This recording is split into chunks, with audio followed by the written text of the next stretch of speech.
Hello les amis, c'est Myriam, j'espère que vous allez bien. En tout cas, j'espère que ça va beaucoup mieux que pour moi. Comme ça s'entend fort à ma voix, je suis malade et je vous demande d'excuser ma voix. Voilà, je voulais quand même partager avec vous la réalisation de ce gâteau, partager avec vous cette vidéo. Alors ici, un gâteau avec un thème bien particulier. Je vais également partager avec vous la réalisation d'une ganache que j'ai utilisée dans le gâteau. C'est la ganache montée aux noisettes, vraiment un délice. Alors ici, on commence directement avec la réalisation de cette ganache. Alors, j'ai ici 100 ml de crème liquide entière. J'ai pris de la 40%, vous pouvez prendre de la 35% que je vais chauffer. Ici, j'ai 250 ml de crème liquide entière froide. J'ai également 150 g de chocolat au lait coupé en morceaux. Et ici, c'est une pâte, un concentré de noisettes. Donc, attention, ce n'est pas du praliné. C'est vraiment un concentré aux noisettes. Alors, il vient de chez Planète Gâteau. Je vous laisserai le lien dans le descriptif de la vidéo. Vraiment, ça rajoute une touche à vos ganaches ou à vos crèmes au beurre ou autre type de fourrage. Vraiment délicieux. Ce n'est pas sucré. Ça se rajoute directement dans tout type de crème ou de ganache. Testez-le vraiment, on sent la différence. Alors, je vais commencer directement à chauffer mes 100 ml de crème. Évidemment, vous pouvez utiliser une casserole. Alors moi je le fais directement dans mon robot qui va me permettre de gagner du temps. Il va chauffer directement la crème. Et pour les personnes qui voudraient connaître la marque de ce robot, c'est Kenwood Cooking Chef. Vraiment ça facilite le travail. C'est vraiment trop bien de l'avoir. Alors voilà, ici je rajoute directement mon chocolat une fois que la crème a bien chauffé et je le fais fondre. Donc vraiment comme une ganache qu'on fait à chaque fois. Une fois que le chocolat a bien fondu, je rajoute mon concentré de noisettes, donc les 80 grammes. Je noterai évidemment les quantités dans le descriptif de la vidéo. Je vais continuer de mélanger, donc je ne suis plus en mode de chauffe. Et une fois que ça s'est bien mélangé, je vais pouvoir rajouter la crème liquide froide. De nouveau bien mélangée. Alors si vous le faites à la main, vous utilisez une spatule ou une maryse. Et voilà, une fois que ma ganache est bien homogène, donc on obtient vraiment un mélange bien homogène, je n'ai plus de crème ou de chocolat au fond du bol, je vais pouvoir passer le tout dans un bol et filmer au contact, réservé au réfrigérateur jusqu'au lendemain matin pour pouvoir la monter. Voilà, il faut bien filmer pour que les odeurs de réfrigérateur ne s'imprègnent pas.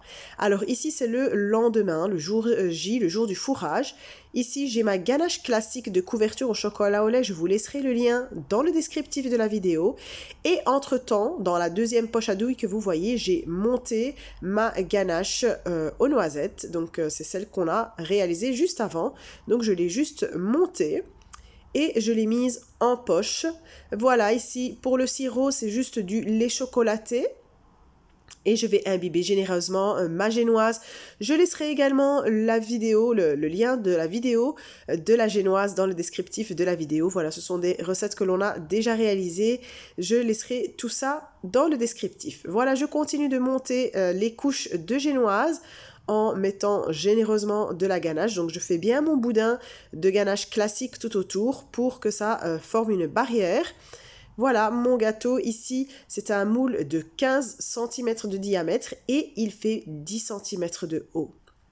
Alors, je laisse prendre au réfrigérateur en attendant, je prépare mes décorations. Alors ici, c'est un moule en silicone pour réaliser une grenade. Il vient de chez Planète Gâteau et ça se présente comme ça en deux parties.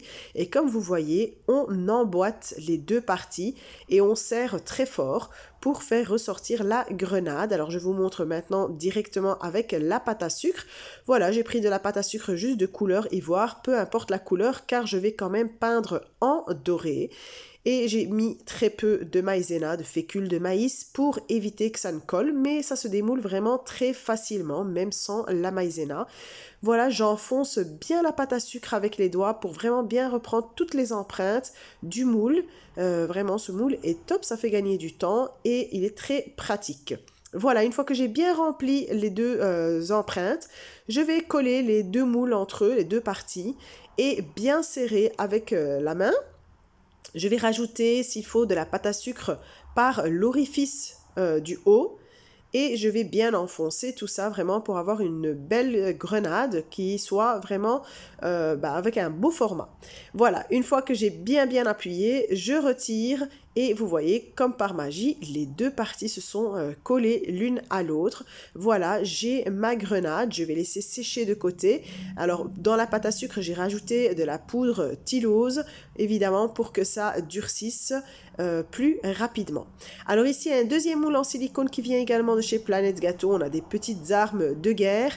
Voilà, plusieurs petites choses. Je trouve que ça allait bien avec mon thème et je l'ai utilisé également. Alors pareil, je mets la pâte à sucre avec la poudre Tylose dedans et je la fais ressortir des moules très facilement, comme tout moule en silicone. Voilà, je réserve de côté pour que tout puisse bien sécher et bien durcir, pour que ce soit facile après à coller sur le gâteau. Et donc après, une fois qu'ils auront bien séché, je pourrai les peindre en doré. Alors voilà, c'est le jour J, je vais couvrir mon gâteau de pâte à sucre. Alors ici, j'ai un cakeboard en noir, regardez, bien brillant, il vient de chez Planète Gâteau. Je vous laisserai le lien dans le descriptif de la vidéo. Et également, j'ai la pâte à sucre que je vous avais déjà présentée de chez Planète Gâteau. Donc, ici, on a des paquets de 250 grammes en noir.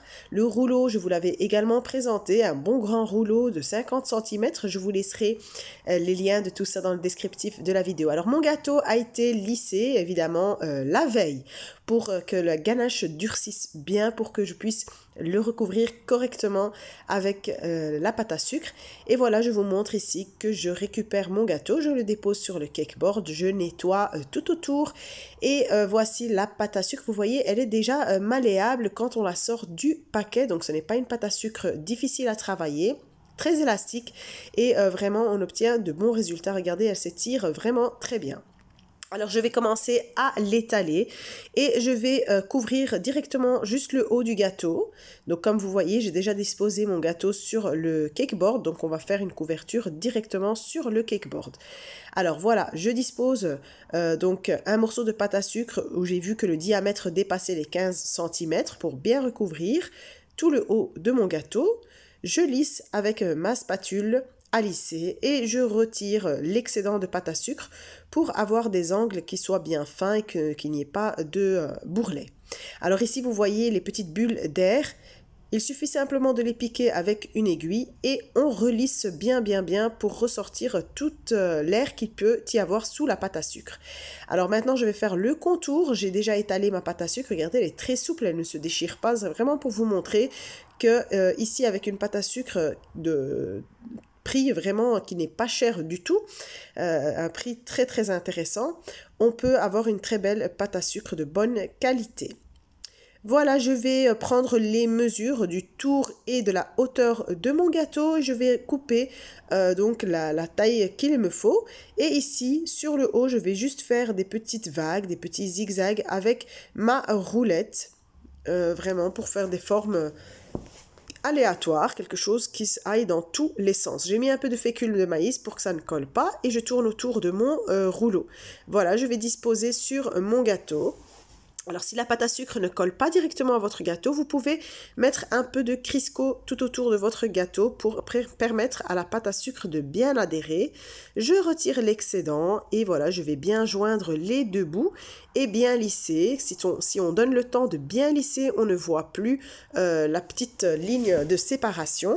Voilà, je fais bien le tour du gâteau et je vais couper l'excédent sur le bas du gâteau avec ma roulette pour avoir quelque chose de bien net. Voilà, une fois que j'ai terminé, je vais disposer la décoration. Alors ici, pour le personnage, je l'ai réalisé moi-même, mais vous allez m'en excuser, je ne l'ai pas filmé. Voilà, donc parce que ça prend énormément de temps de tout filmer, donc j'ai choisi ce que j'allais montrer dans la vidéo. Alors si ça vous intéresse que je poste des petits modelages en pâte à sucre, je le ferai volontiers dans des vidéos séparées. Donc voilà, je l'avais laissé bien sécher, je l'avais préparé bien en avance.